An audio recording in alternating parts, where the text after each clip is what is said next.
In this episode of Film Stock Reviews, I'm reviewing Hocus Pocus 2. Hocus Pocus 2 premiered on Disney Plus September 30th, 2022, just in time for Halloween season. And this is a sequel to the 1993 movie Hocus Pocus. The events in this film, the sequel, take place 29 years later, and it basically tells the story of three high school students who must work together in order to save Salem when the Sanderson sisters are brought back in order for them because they want revenge. Now, Bette Midler returns as Winifred, Kathy Najimy returns as Mary, and Sarah Jessica Parker returns as Sarah, the Sanderson sisters. This movie was absolutely fun to watch. It was entertaining. It was great. And Bette Midler, Kathy Najimy, and Sarah Jessica Parker did not miss a beat in playing these characters. There are a lot of great moments in this movie, and it's absolutely hilarious from the start. The movie starts off in Salem in 1653. We see the Sanderson sisters as they were young girls. The bond that they share is really, really strong, and that's the focal point in this sequel, the loving sisterhood that they share between each other, and they'll do anything to protect each other. Now, when something happens in their town, they're banished, and they go to the Banishing Woods, and they meet up with Mother Witch, played by Hannah Waddingham, who gives them the spell book. We finally see the origin of the spell book and how they got their hands on it. Then they use it to kind of burn the village in a way and get revenge on Reverend Trask.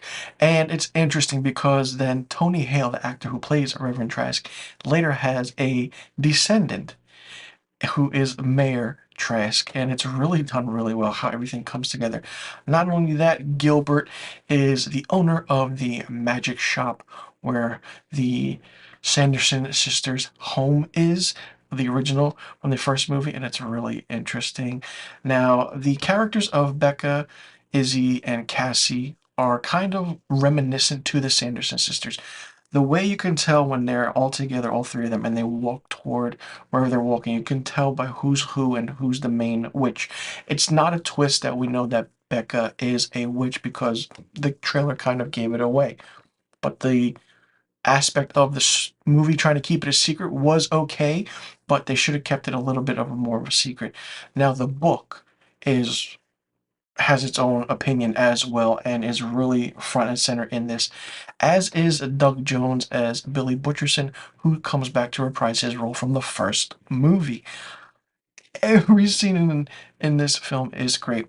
They go to a Walgreens because Becca and Izzy kind of convinced them that these potions and these magic serums are in these beauty products. They're drinking it, they're doing things. It's just a funny scene just to seeing them to work with today's standards of society and them being lost and out of mind with what's happening, and that leads them to getting into a costume contest at a Halloween fest that's happening in town that is thrown by the mayor, and they do a number, so to speak, a song number, and it's not I Put a Spell on You. It would have been great to have that back in this movie, but they didn't.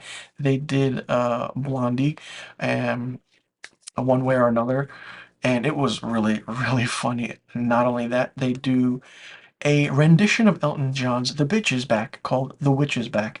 It's it's a musical as well, but it's a supernatural comedy film. And when they're flying on their brooms, Winifred is on a broom, Sarah is on a Swiffer wet jet, and Mary is on Roombas. It's funny the way it's done, and the conjuring up of everything is interesting. Basically, they want to do this one big spell at the end in order to survive. There is an interesting aspect to this and how the sisterhood bond between the Sanderson sisters is so strong. It was a very emotional ending and something I didn't expect at all for how the course of the movie was going. We didn't get the aspect of how close the sisters were in the first movie because it was only focused on, the certain young actors and how to defeat the Sanderson sisters. We didn't get the backstory that much of them, but we got that in this sequel.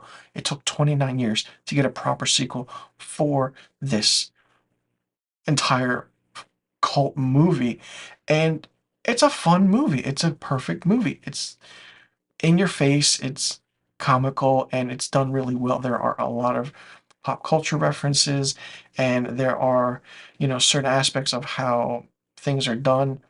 Like I said, the book had its own opinion, and then we have the cat in it. Who you think is Binks, but it's not Binks, but then there is an interesting aspect to this, how everything works in this movie. And there's only about two musical numbers I want to say, and that's it. But everything else is them wanting revenge and trying to go after Trask and kill Trask for revenge for what his descendant did to them 400 plus years ago. So it's really fun and it's really interesting. And like I said, the ending is really, really good and really surprising and very heartfelt. And it's fun. And there is a mid-credit scene and there is a post-credit scene. I will say that. So be sure you check out the mid-credit scene and the post-credit scene because it's really interesting how things were done and really fun. Great to see Bette Midler, Kathy Najimy, and Sarah Jessica Parker back in their respective roles as the Sanderson sisters, because if they didn't come back, then I don't think this sequel would have been made. And give props to the young actresses that played Becca, Cassie, and Izzy. Perfect. I would love to see them in future movies because they are really, really good. For me, Hocus Pocus 2 gets 5 out of 5 stars. Let me know in the comment section below what you thought about Hocus Pocus 2. Did you like it? Did you not like it? What did you think of it?